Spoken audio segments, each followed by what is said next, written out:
मतलब हो गई। हाँ चलो अब स्टार्ट करते हैं। चलो देखो, ये चैप्टर में इतना सारा टॉपिक पढ़ना था, 9 टॉपिक्स। इंट्रोडक्शन हम लोग पढ़े थे, इंट्रोडक्शन के अंदर ये सब हो गया था।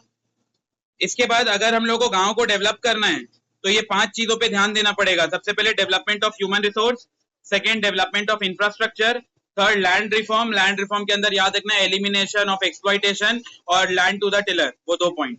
फिर पॉवर्टी एलिवेशन प्रोग्राम्स वगैरह लाया जाता है, और डेवलपमेंट ऑफ प्रोडक्टिव रिसोर्सेज मतलब इंप्लॉयमेंट देना। ये सब हम लोग कंप्लीट कर लिए थे। फिर अगला देखे थे रूरल क्रेडिट।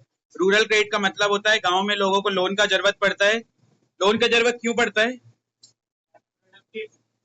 क्रॉप सोइंग से लेकर क्रॉप हार्वेस्ट करके पैसा मिलने के बीच का गैप बहुत बड़ा रहता है, जिसको जेस्टेशन पीरियड बोलते हैं। तो इस वजह से उस टाइम में कोई अर्निंग नहीं रहता। तो जब अपना जेस्टेशन पीरियड में कोई अर्निंग नहीं रहता तो हम खेती बाड़ी में पैसा का टाइमली इन्फ्यूजन करना पड़ता है, डालना पड़ता है। उस वजह से लोन लेकर वो जो भी रिक्वायरमेंट है कैपिटल का, वो फुलफिल होता है। इसके बाद हम लोग देखे थे categories of credit, short term, medium term, long term. कोई भी जो क्रेडिट है वो अनप्रोडक्टिव कब कहलाएगा? फार्मिंग या फिर ऐसे कुछ हाँ, चीजों पे यूज नहीं करेंगे। मान लो लोन लेकर शादी में कर रहे हैं, किसी का हेल्थ में खर्चा कर रहे हैं, तो वो अनप्रोडक्टिव है। और प्रोडक्टिव क्रेडिट तब माना जाएगा जब उस लोन लेकर हम लोग एग्रीकल्चर एक्टिविटी में इन्वॉल्व हो रहे हैं। फिर सोर्सेज ऑफ क्रेडिट, 2 तरीके का सोर्स था, एक था इंस्टीट्यूशनल सोर्स, दूसरा non institutional source. Institutional source का दूसरा नाम क्या है? Multi agency system. ये याद रखना है एमसीक्यू के लिए। इंस्टीट्यूशनल सोर्स का ही दूसरा नाम है मल्टी एजेंसी सिस्टम। इसके अंदर ये 7 टॉपिक पढ़े थे: cooperative credit, land development bank, commercial bank, regional rural bank, government, NABARD और एसएचजी। फिर इसके बाद नॉन इंस्टीट्यूशनल के अंदर थे money lender, relative, traders and commission agent और रिच लैंडलॉर्ड। अब निखिल बताएगा। निखिल, ये 2 ऑप्शन है, देखो दोनों में से कुछ एक बताना है, नॉन इंस्टीट्यूशनल और इंस्टीट्यूशनल, ठीक है? दोनों में से इंटरेस्ट रेट किसमें ज्यादा रहता है? Non institutional, correct. किसमें मैनिपुलेशन हो सकता है बुक्स ऑफ अकाउंट के साथ? हाँ हाँ, नॉन में, ठीक है। किसमें तकावी लोन आता है? इंस्टीट्यूशनल में। Taccavi loan as low as कितना परसेंट का इंटरेस्ट रहता है? 6%, हाँ ठीक है, 6-7% तक जाता है। फिर उसके बाद किसमें हम लोग को लैंड को गिरवी रख के पैसा मिलता है? इंस्टीट्यूशनल या नॉन इंस्टीट्यूशनल? क्या क्या? नहीं नहीं, मैं भी ये बात कर रहा हूँ, स्पेशली जिस पॉइंट में हम लोग लिखे हैं वो लैंड डेवलपमेंट के अंदर ही लिखे हैं। बोलने के लिए तो ये भी है कि मनी लेंडर वो भी हम लोग से मांगते हैं, लेकिन बुक में लैंड डेवलपमेंट बैंक के अंदर ये स्पेशल पॉइंट लिखा हुआ है। ठीक है, अगला पॉइंट, दोनों में से किसमें मैनिपुलेशन नहीं होगा? हाँ, किसमें नहीं होगा? इंस्टीट्यूशनल में। मनी लेंडर किसके अंदर आएगा? Non institutional. रिलेटिव लोग इंटरेस्ट लेते हैं या नहीं लेते हैं? रिलेटिव इंटरेस्ट लेते हैं लोन पे? नहीं लेते हैं, बुक के हिसाब से जाना है। नॉर्मल एक्चुअल सिचुएशन में अलग हो सकता है हाइपोथेटिकल फिगर, लेकिन अगर हम लोग बुक के हिसाब से जाए तो रिलेटिव कोई इंटरेस्ट नहीं लेते। निखिल बताएगा ट्रेडर एंड कमीशन एजेंट कौन होते हैं? हाँ, ट्रेडर एंड कमीशन एजेंट।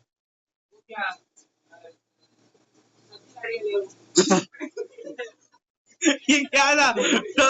सब्जी गाड़ी वाले क्या है?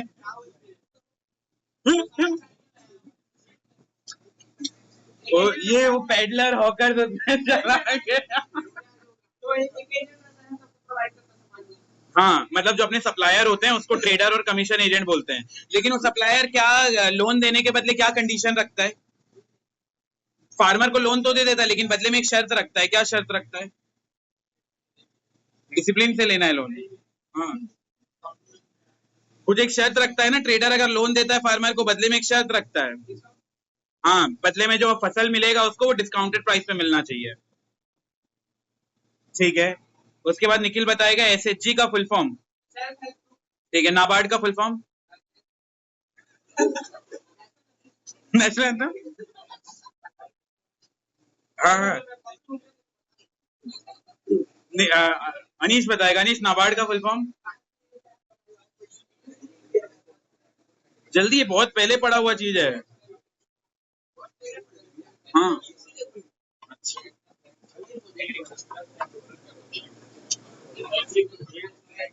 प्रथमेश, नाबार्ड का फुल फॉर्म? अगला बताएगा एसएचजी 2012 तक कंट्री के अंदर कितना रिपोर्ट हुआ था। सेल्फ हेल्प ग्रुप 2012 तक कंट्री के अंदर कितना रिपोर्ट हुआ था। हाँ 43 लाख। तो ये याद रखना है 43 लाख एसएचजी फॉर्म हुआ था 2012 तक। अगला वैभव कल आया था ना। हाँ एसएचजी किनको किनको टारगेट करता है। एसएचजी किनको टारगेट करता है नहीं पता। राहुल बताएगा। राहुल एसएचजी किनको टारगेट करता है। हाँ हाँ नॉन एग्रीकल्चर और ए से आर्टिशियन। ठीक है फिर आर्टिशियन। आर्टिशियन मतलब हैंडीक्राफ्ट वाले जो हाथ से कढ़ाई बुनाई बुनाई ये सब करते हैं। अगला गवर्नमेंट जो लोन देता है राहुल उसको क्या बोलते हैं। गवर्नमेंट जो लोन देता है उसको क्या बोलते हैं। हाँ हाँ तकावी लोन। तकावी लोन कब दिया जाता है। ऐसी खुशी खुशी। हाँ फ्लड आ गया अर्थक्वेक आ गया तब तकावी लोन दिया जाता है। अगला संकल्प बताएगा। संकल्प नेशनलाइजेशन कब आया था कमर्शियल बैंक का। क्या हुआ था नेशनलाइजेशन में। हाँ उससे उसके बाद क्या हुआ। गवर्नमेंट क्या बोला कमर्शियल बैंक को। हाँ उनके ब्रांचेस जो है वो गांव गांव के अंदर ओपन कर देने। ठीक है फिर नाबार्ड का फुल फॉर्म। हाँ हाँ एंड रूरल डेवलपमेंट। नाबार्ड के कोई दो काम दो फंक्शन। ठीक है हाँ हाँ और याद कर याद आएगा।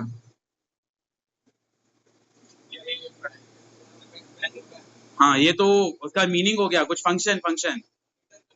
हाँ मॉनिटर करेगा फंडिंग करेगा जो भी उन्हें फंड वगैरह देना है और वो लोन उनको भी देता है जो नॉन फार्म सेक्टर के हैं जो एग्रीकल्चर के अलावा भी कोई है उनको भी लोन देने का काम करता है। ठीक है क्यों नेशनल का पूरा एनए लिए है ना दोनों लिए हैं। अब वो जो लिए हैं उन लोग जाने भाई। ठीक है अब तू बता नॉन इंस्टीट्यूशनल तो उसका दूसरा नाम किसकी गलती है। बता बता जल्दी नॉन इंस्टीट्यूशनल का दूसरा नाम। मैं टी से लिखवाया था इसको। टेंजिबल ये लिखवाया था मैं। ट्रेडिशनल सोर्स लिखवाया था इसका मतलब ये सदियों से चलता हुआ आ रहा है। वाह तो लिखो इसको अगर कोई नहीं लिखा। मैं कितने बार बोला हूँ। हाँ तो ये मैं लिखवाया हूँ। एमसीक्यू में पूछ सकता है। ट्रेडिशनल सोर्स का मतलब है नॉन इंस्टीट्यूशनल तो सदियों से बहुत पहले टाइम से। इंस्टीट्यूशनल बहुत बाद में आया है लेकिन ये जो बहुत पुराने टाइम से चल रहा है ये नॉन इंस्टीट्यूशनल है।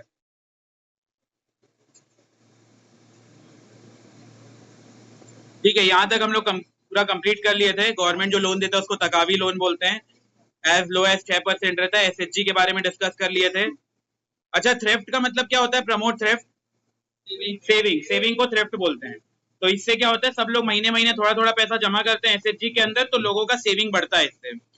एग्जाम में अगर क्वेश्चन आएगा तो ऐसे ही एक्सप्लेन करेंगे कि इससे जहां पे बैंकिंग सिस्टम नहीं है वहां ये फैसिलिटी अवेल होता है। इससे थ्रेफ्ट का फैसिलिटी मिलता है प्रमोट होता है लोग का सेविंग बढ़ता है और at the same time low interest rate में नीडी पीपल लोग को नीडी फार्मर्स को लोन मिल जाता है। कोई आया क्या तारनी तारनी आ जाएगा। यहाँ बीच में जगह है ना थोड़ा सा इधर हो जाना या इधर कहीं भी एक जगह। हाँ आ जाता नहीं इधर इधर जगह।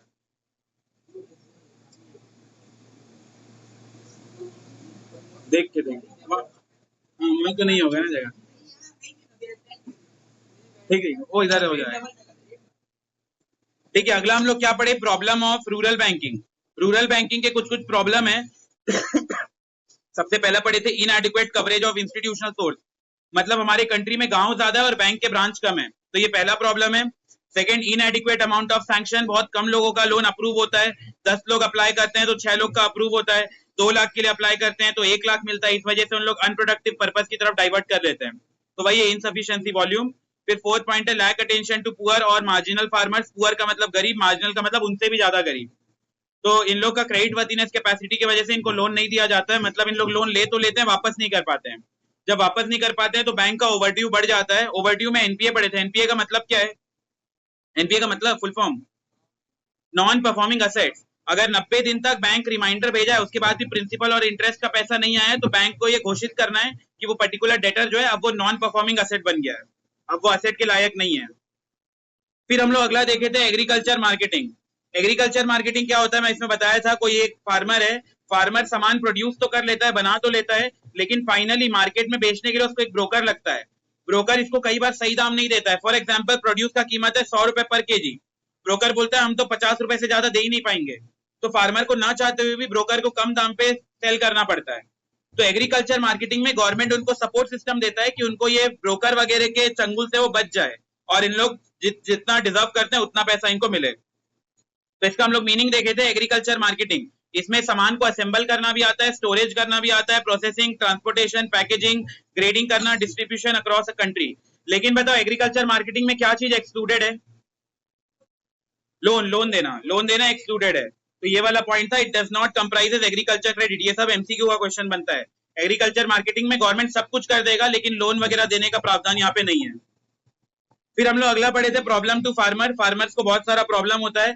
सबसे पहला प्रॉब्लम, जो बड़े बड़े ट्रेडर्स होते हैं उन लोग मैनिपुलेट कर देते हैं बुक्स ऑफ अकाउंट ये सबको। फिर इनको मार्केट का इन्फॉर्मेशन नहीं रहता है, तो कई बार इनको लो प्राइसेस पे फोर्सफुली सेल करना पड़ता है अपना सामान, और इनके पास वेयर हाउस का फैसिलिटी नहीं रहता है, तो इनको जल्दीबाजी में औने पौने दाम पे बेचना पड़ता है। कंट्री में जितना भी प्रोडक्शन होता है उसका 10% वेस्ट हो जाता है, क्योंकि फार्मर्स के पास स्टोरेज फैसिलिटी नहीं है। अगला हम लोग ये देखे थे एग्रीकल्चर मार्केटिंग के अंदर गवर्नमेंट क्या क्या प्रावधान बनाया है कि फार्मर्स अपना सामान लाके यहाँ पे बेच सकते हैं और उनको जितना उनका प्राइस डिजर्व करते हैं उतना उनको मिल जाए। कल इतने तक लिखे थे ना? हाँ। तो सबसे पहला हेडिंग लिखो रेगुलेटेड मार्केट। सबसे पहला हेडिंग रेगुलेटेड मार्केट। ये गवर्नमेंट ये सब प्रावधान बनाया है कि फार्मर्स जितना पैसा डिजर्व करते हैं उतना उनको मिले। नो ब्लैक पेन, वो किसी की बात है तो ब्लैक पेन नहीं तो ब्लू से लिखना। रेड, हाँ रेड पेन लिखा ना। ये पहला हेडिंग लिखो रेगुलेटेड मार्केट। अरे हट गया क्या? नहीं दिख रहा। हाँ, सेकंड वाला भी लिख लो, ये जो हाईलाइटेड है, फिर मैं इसको एक्सप्लेन कर दूंगा। स्क्रीन नहीं दिख रहा है, चल जाएगा जैसा भी। ऑनलाइन ऑनलाइन ज्वाइन है। किशोर अब दिख रहा है क्या स्क्रीन? विजिबल है या नहीं? अब तुम लोग खुद कर लोगे, आईपी तो इजी है। तो ये तो जब ले रहे थे आईपी तब सोचना था ना कि बैंड बजने वाला है। अच्छा, हिंदी हिंदी ज्यादा इजी रहता है, एक दिन पहले पढ़ के ना पास हो सकते हैं।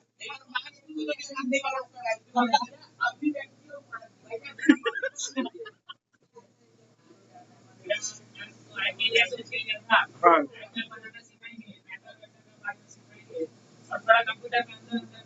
नहीं तो सिखाते ही होंगे ना। हाँ, तो टाइपिंग वपिंग तो सिखाएंगे, लेकिन तू कैसे एक्सपेक्ट।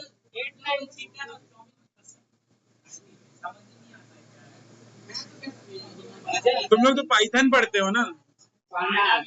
पांडा पढ़ते हो?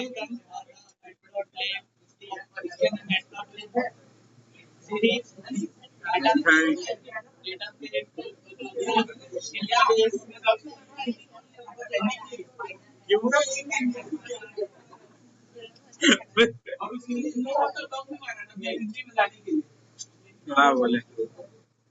चलो लिखो लिखो, अगला है इंफ्रास्ट्रक्चर फैसिलिटी। इंफ्रास्ट्रक्चर फैसिलिटी के अंदर का क्या पॉइंट है? The government aims to provide physical infrastructure facility. Government क्या करता है? रोड का फैसिलिटी देता है, रेलवे का फैसिलिटी देता है, warehouse, godown, storage and processing unit. बात मत करो, लिखो फटाफट। इसमें हम लोग ये पढ़ रहे हैं कि इंफ्रास्ट्रक्चर फैसिलिटी के अंदर गवर्नमेंट ये सब बना के देता है, रोड बना के देता है कि सामान गांव से शहर तक पहुंच पाए। अगर बीच में रोड ही नहीं रहेगा तो गांव का बना हुआ सामान गांव में ही रह जाएगा, तो गांव से वो शहर आ पाए करके उसके लिए रोड, रेलवे, फिर उनका सामान का कोल्ड स्टोरेज, ये सब की भी जरूरत उनको पड़ सकता है, तो वो प्रॉपरली ये सब बना के देने का काम करता है। The government aims to provide physical infrastructure facility like roads, railways, warehouse, godown, cold storage and processing units.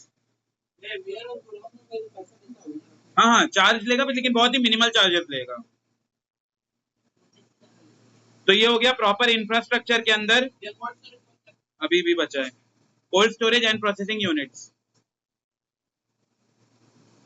तीसरा आते हैं कोऑपरेटिव मार्केटिंग। प्रभा एक्सप्लेन करेगी। प्रभा क्या था कोऑपरेटिव मार्केटिंग? अब कल तू है। हाँ हाथ वाला कुछ था, क्या हाथ वाला था इसमें? हाँ हाँ, इसमें क्या एग्जाम्पल क्या था? हाँ करेक्ट, सब साथ मिलके अगर एक साथ धंधा करेंगे तो ज्यादा प्रॉफिट कमा पाएंगे। एट द सुनो, सब साथ मिलके अगर काम कर पाएंगे तो ज्यादा प्रॉफिट कमा पाएंगे। At the same time country के अंदर ज्यादा प्रोडक्शन हो पाएगा। तो अगर 10 दूध बेचने वाले हैं वो सब लोग मिलके एक साथ प्रोडक्शन यूनिट चालू कर दे तो उन लोग एक साथ इकट्ठा ज्यादा दूध भी जनरेट कर पाएंगे, एक्सट्रैक्ट कर पाएंगे, एट द सेम टाइम ज्यादा प्रोडक्शन कर पाएंगे। तो इसको बोलते हैं कोऑपरेटिव मार्केटिंग। लिखो इसके अंदर cooperative.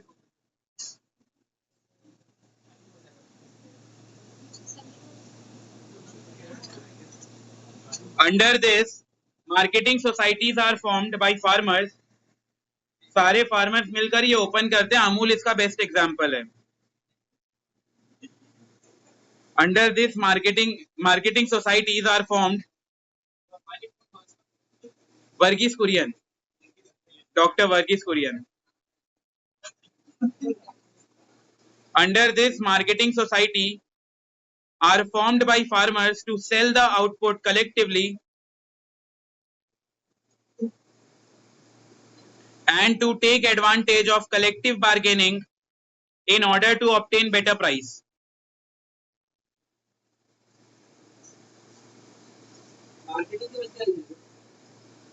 Marketing societies. Under this marketing societies are formed by farmers to sell the output collectively कि सब लोग मिलकर एक साथ धंधा करें and to take advantage of collective bargaining in order to हाँ कोऑपरेटिव मार्केटिंग का मतलब क्या है?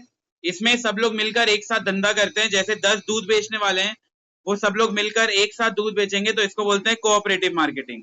इससे क्या होता है? सेलर को भी बेनिफिट होता है क्योंकि उन लोग ज्यादा प्रोडक्शन कर पाते हैं, ज्यादा आउटपुट बना पाते हैं और at the same time better prices ले पाते हैं कस्टमर से। ये कोऑपरेटिव मार्केटिंग सबसे पहले गुजरात में इनिशिएट हुआ था, वहीं पे अमूल इंडस्ट्री का ओरिजिन है। हाँ नाम है उनका doctor Verghese Kurien.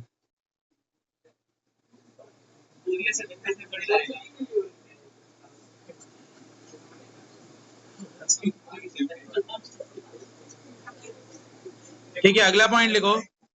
Milk cooperatives. Gujarat में जितने भी मिल्क कोऑपरेटिव्स है उन लोग बहुत सक्सेसफुल इस चीज को ले पाए क्योंकि सब लोग मिलजुल के धंधा करे। इससे अच्छा खासा प्रोडक्शन हो पाया, अच्छा खासा अमूल इंडस्ट्री सेटअप हो पाया। क्या क्या? वो स्टार्ट गुजरात में किया था, इनिशिएट गुजरात में किया था। अभी पढ़ेंगे ना व्हाइट रेवोल्यूशन, मिल्क रेवोल्यूशन। हाँ उसी का ही नाम है, उसी का ही ऑपरेशन फ्लड भी उसी को बोलते हैं। Collectively and to take advantage, तो अभी भी ये फर्स्ट लाइन में ही है। बार्गेनिंग ये यहाँ तक। Under this marketing society are formed by farmers to sell the output collectively and to take advantage of collective bargaining. अच्छा ये वाले बार्गेनिंग में, ठीक। Collective bargaining in order to obtain better price.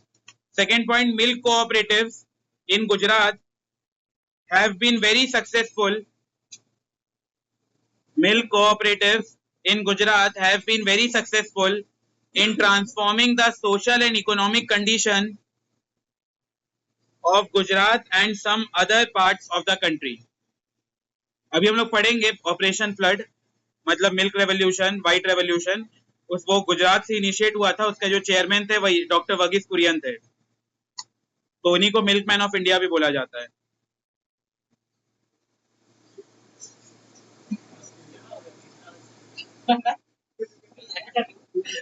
कल का रिकॉर्डेड में भी तेरे को मिल जाएगा। हाँ हाँ वो रिकॉर्ड हुआ है ना, और मैं प्रॉपर तो क्रॉप वॉप भी नहीं किया हूँ, पूरा रखा हूँ।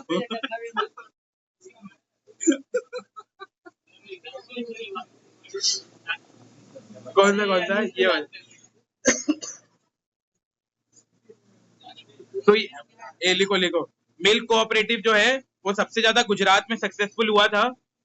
वहां के और वहां के आसपास के जो थोड़े बहुत पार्ट्स है वहां पे ये बहुत अच्छा हुआ था, क्योंकि लोगों का सोशल और इकोनॉमिक कंडीशन बढ़ गया था, इनहांस हो गया था।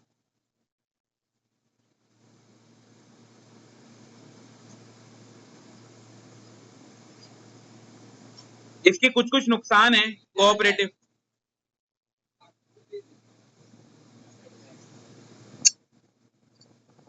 मिल्क कोऑपरेटिव इन कुछ, कहाँ पे, other parts of the country. अगला लिखो, कोऑपरेटिव सोसाइटी के कुछ नुकसान है कोऑपरेटिव मार्केटिंग के। सबसे पहले यहाँ पे पैसे की थोड़ी कमी पड़ जाती है, इनसफिशिएंट फाइनेंशियल मैनेजमेंट।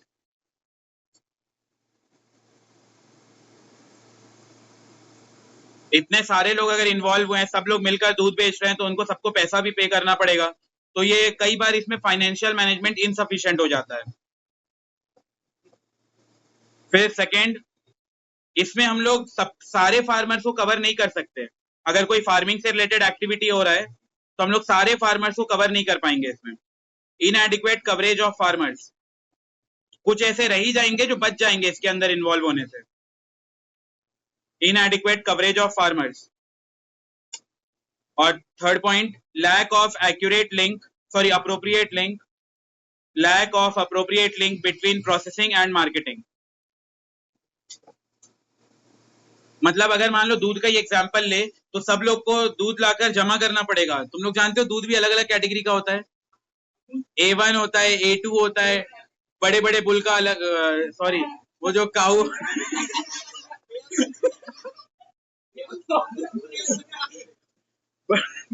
बड़े बड़े जो गाय रहता है उनका अलग, A2 A1 ऐसे से मिल्क रहता है। तो अगर मान लो सबके पास गाय है और अलग अलग गाय है, तो दूध दूध भी जो निकलेगा वो भी अलग अलग निकलेगा। तो उनको लेकर आना, प्रोसेस करना, मार्केटिंग तक ले जाना, ये बहुत प्रॉब्लम होता है।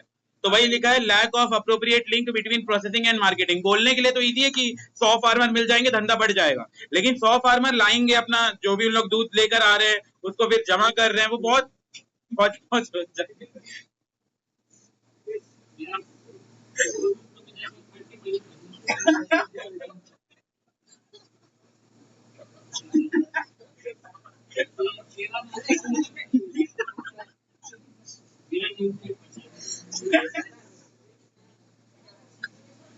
बस बस,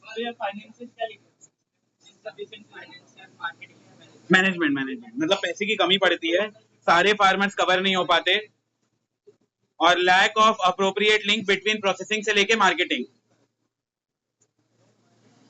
ये इनके प्रॉब्लम है।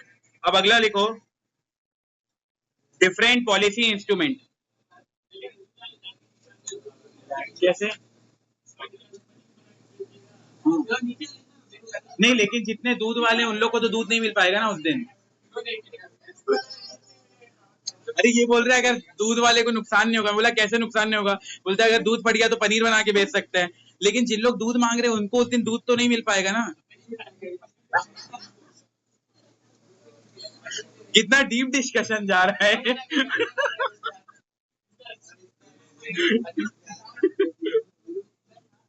बताओ मिल्कमैन ऑफ इंडिया कौन था?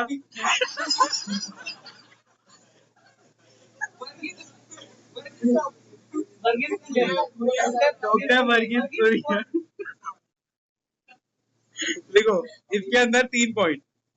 सबसे पहला लिखो एमएसपी।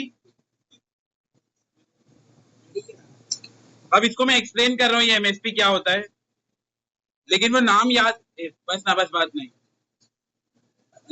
बस बस बात नहीं, लेकिन वो नाम याद रखना है, क्योंकि मिल्कमैन ऑफ इंडिया ये आ जाता है, फिर वो चेयरमैन कौन थे व्हाइट रेवोल्यूशन की ये आ जाता है, तो नाम याद रखना है, डॉक्टर वर्गीस कुरियन। आता है एमसीक्यू में आ सकता है, मैं लिखवाऊंगा, मैं भी लिखवाऊंगा। लिखो एमएसपी के अंदर का पॉइंट क्या क्या बना रहे थे तुम लोग? नहीं नहीं बना रहे थे ना, फिर रहने दो, मत बनाओ, रहने दो। बना रहे हो ठीक है, तो बना लो, जिन लोग ये डब्बा बना रहे। नहीं, तुम लोग की मर्जी, अगर ऐसा 3 पॉइंट देख के ठीक है, बना लो बना लो।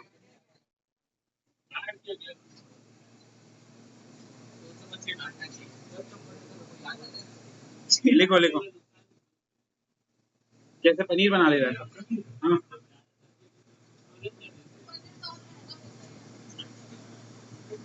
अब वो दूध फट जाएगा तो पनीर ही बनाएंगे ना।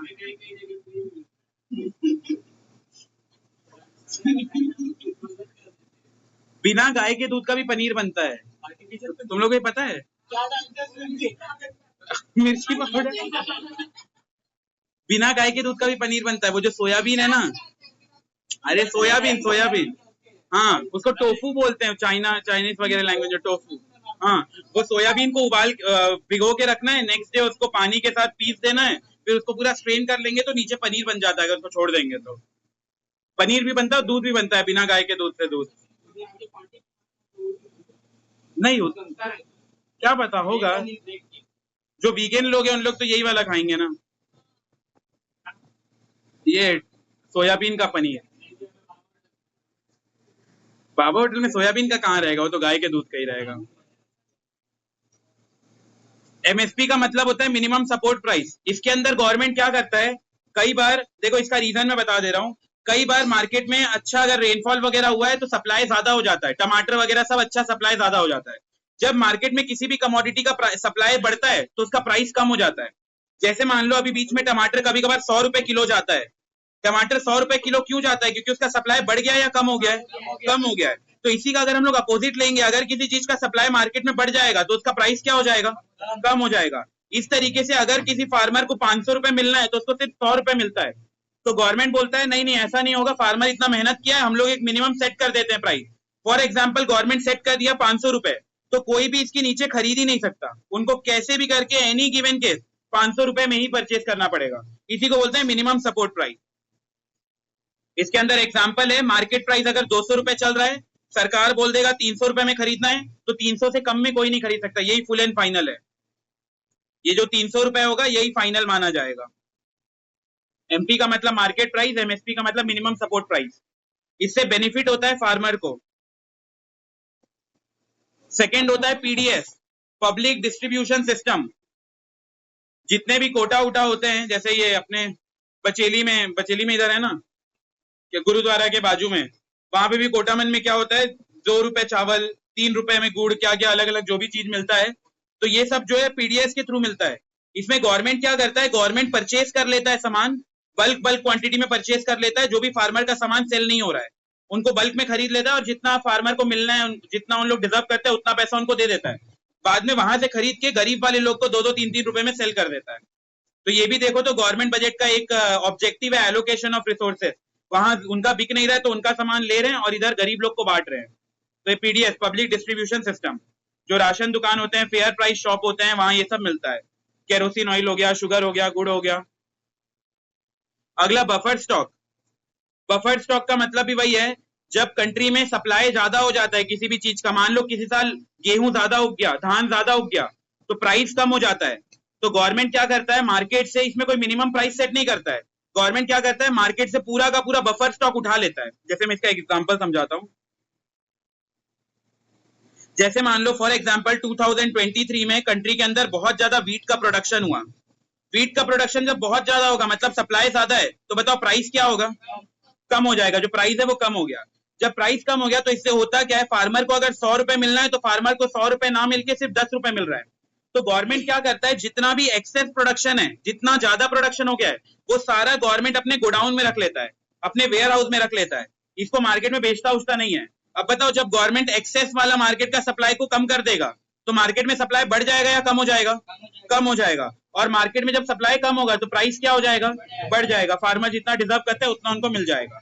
फिर किसी साल अगर कंट्री में प्रोडक्शन हुआ ही नहीं, मान लो 2024 में कंट्री के अंदर बाढ़ आ गया, या 2025 में कंट्री के अंदर बाढ़ आ गया, कुछ भी ऐसा सिचुएशन हो गया जहां प्रोडक्शन नहीं हो पाया, तो जितना प्रोडक्शन अपने वेयर हाउस में रखा था उतना रिलीज कर देगा और सबको बांटना चालू कर देगा। तो ये होता है तीसरा पॉइंट, बफर स्टॉक। हो गया, बन गया ना ये। बफर स्टॉक का जो जिम्मेदारी है एफसीआई लेता है, फूड कॉर्पोरेशन ऑफ इंडिया। अब इसके अंदर का पॉइंट लिखो, मिनिमम सपोर्ट प्राइस के अंदर पहला, to safeguard the interest of farmers, to safeguard the interest of farmers, government इसमें कौन सा प्राइस सेट करता है, मिनिमम प्राइस या मैक्सिमम प्राइस, मिनिमम बोलता है इतने से नीचे नहीं जा सकते, इसके ऊपर कितने में भी खरीदना है खरीद लो। To safeguard the interest of farmer government fixes the minimum support price. To safeguard the interest of farmers government fixes the minimum support price of agricultural products like wheat, rice, maize, cotton, sugarcane, pulses, etc.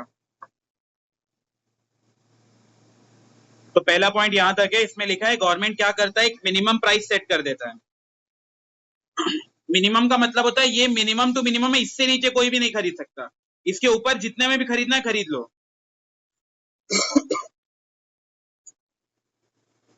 11 में भी हम लोग floor price और ceiling price पढ़े थे, तो ये floor price है। To safeguard the interest of farmers government fixes the minimum support price of agricultural products like wheat, rice, maize, cotton, sugarcane, pulses etcetera.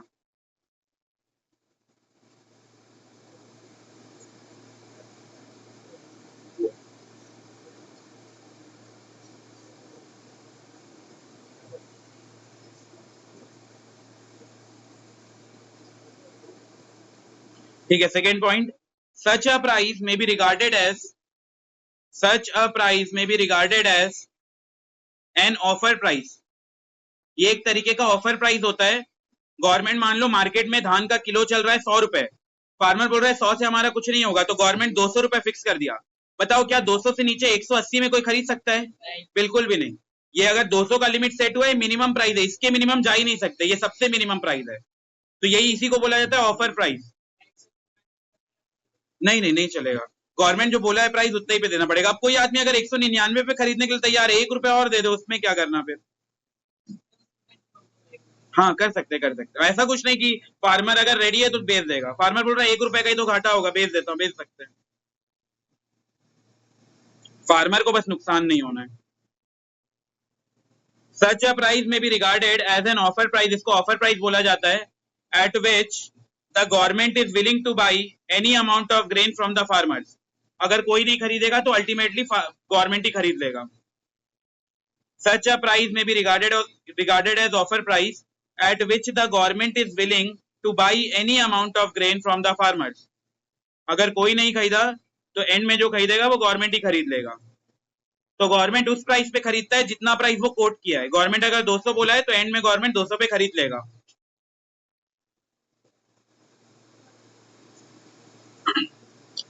Second point, maintenance of buffer stock. ये याद रखना है, FCI जो है, food corporation of India, ये सारा purchase करता है और अपने गोडाउन में रख लेता है।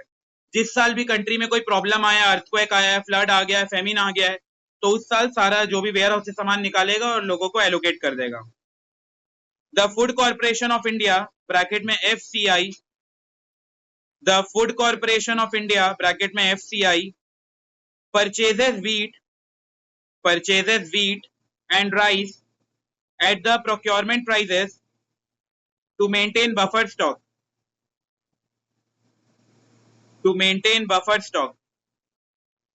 बताओ बफर स्टॉक किस साल बनाया जाएगा? जिस साल ज्यादा प्रोडक्शन हुआ है या जिस साल कम प्रोडक्शन हुआ है? जिस साल ज्यादा, उसी को सरप्लस बोलते हैं। तो अगला पॉइंट लिखो, buffer stock is created in the year of surplus. और किस साल वेयर हाउस से निकालेंगे? जिस साल कम रहेगा उसको शॉर्टेज बोलेंगे।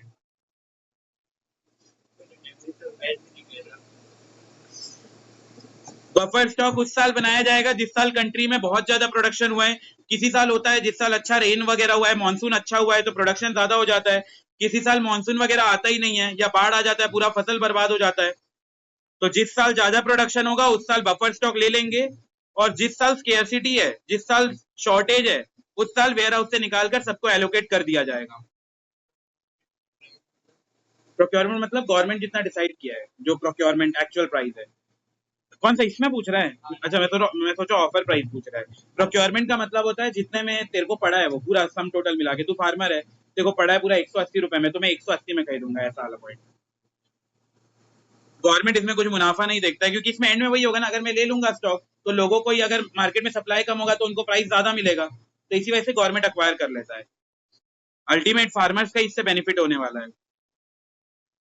तो लिखा है buffer stock is created. Buffer stock उस साल बनाया जाएगा जिस साल कंट्री में सरप्लस प्रोडक्शन हुआ है, मतलब बहुत ज्यादा प्रोडक्शन हुआ है, और उस साल यूज किया जाएगा जिस साल कंट्री में शॉर्टेज है।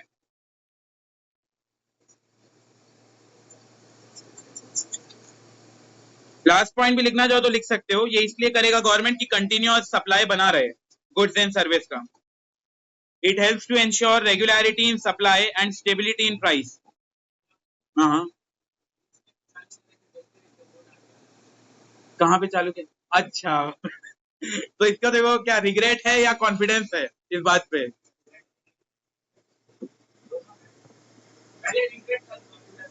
अच्छा, बढ़िया है। मोहित को तो कल मैं पूछा, बोलता है भैया मैं कहाँ पेपर देने गया था, मैं तो पेपर को देखने गया था बीएसटी का। वाह कितना अच्छा है। पेपर हाँ फॉर्मेट देखना है, कौन सा क्वेश्चन कितने नंबर का आता है। थोड़ा सर्च करता गूगल में, एक सैंपल पेपर देख लेता।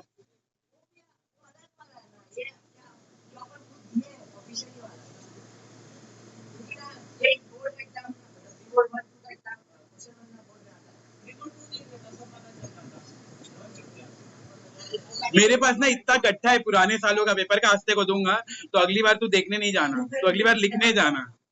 कितना अच्छे से बोल रहा है, जैसे एक इन्विजिलेटर है पेपर देखने गया है भैया मैं लिखने थोड़ी ना गया था, मैं तो पेपर देखने गया था मतलब तुम लोग गलती कर दिए पेपर लिख के, तुम लोग को भी देख के आ जाना था।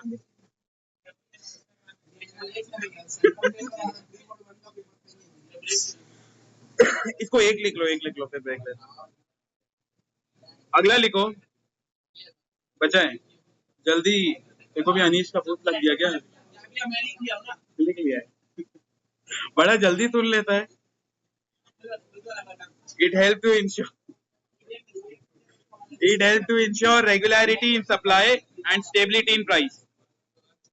अगला लास्ट लिखो, पीडीएस बचा है। जल्दी से चल। नहीं तो वो कुछ पुराना पॉइंट मिस कर दी थी ना, तो उसको लिख रही है। वो समझ के लिख रही है। तू क्या करता है, फटाफट लिखता है, फटाफट नहीं धीरे धीरे लिखता है और समझता भी नहीं है। ये क्या एक एक पॉइंट को अब्सॉर्ब कर रही है, समझ रही है, नहीं आ रहा है तो पूछ रही है, ऐसा हो गया। अनीश बस थोड़ा लेट हो जा। लिखो अगला पॉइंट, पीडीएस क्या होता है? पीडीएस मतलब पब्लिक डिस्ट्रीब्यूशन सिस्टम। गवर्नमेंट खरीदता है और कोटा वगैरह में सस्ते प्राइस में बांट देता है गरीब लोगों को। लिखो इसके अंदर, the PDS public distribution system in our country operates through network of ration shop and fair price shop. हाँ, फार्मर जो प्रोडक्शन किया है उनसे अक्वायर करके ये 2-2, 3-3 रुपए में बांटा जाता है चावल। फिर इसको जैसे ये 15 अभी 20 चल रहा है, अभी तो पिछले महीने बेचा। हाँ तो मैं तो बेचता हूँ वहाँ, हम लोग बीपीएल के कार्ड वाले आते हैं ना, तो वहां से चावल लेते हैं 35 का बोरी, 20 रुपए, 35 इंटू 20, 700 रुपए का मिलता है ऐसा। 35 रुपए, 20 रुपए की 30 रुपए जाता है कुछ,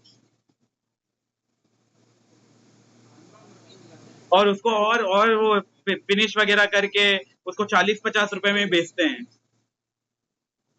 the public distribution system in our country operates through a network of ration shop and fair price shop. Second point, fair price shop में क्या क्या बांटा जाता है? फेयर प्राइस मतलब राशन दुकान। राशन दुकान मतलब ये ग्रोसरी स्टोर की बात नहीं हो रही है, जो कोटा जो गरीब लोग को बीपीएल कार्ड दिखाना पड़ता है और बदले में उनको मिलता है, तो ये बीपीएल वालों के लिए कोटा ओपन रहता है। Fair price shop offer essential commodity, जैसे कि वीट मिलता है, राइस मिलता है, वीट अभी नहीं मिलता, केरोसिन भी पहले मिलता था वो भी नहीं मिलता है, गुड़ मिल रहा था वो भी अभी खराब देना चालू कर दिए हैं, चना भी एकदम ना छेदा छेदा होता है, पूरा कीड़ा उड़ा चला जाता है उस चना लेकिन अच्छा है, 20 रुपए में बिक जाता है, चना 20 रुपए में बिक जाता है, एक पैकेट 25 रुपए भी दे देते हैं कभी कभार, एक एक लोग को 2 पैकेट देते हैं, तो वो बेच देते हैं, 1 रुपए का एक पैकेट हम लोग को पड़ता है, उसको 25 में बेच देते हैं।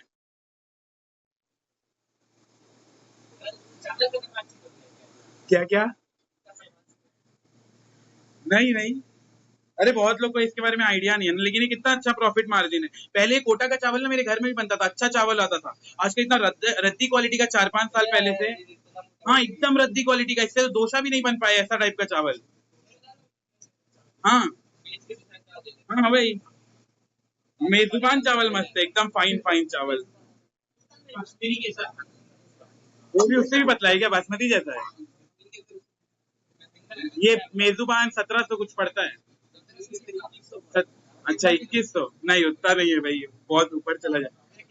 आजकल वो नीलकंठ भी कितना मोटा कर दिया है चावल, पहले उसका एक क्वालिटी था कि ऐसा रहता है।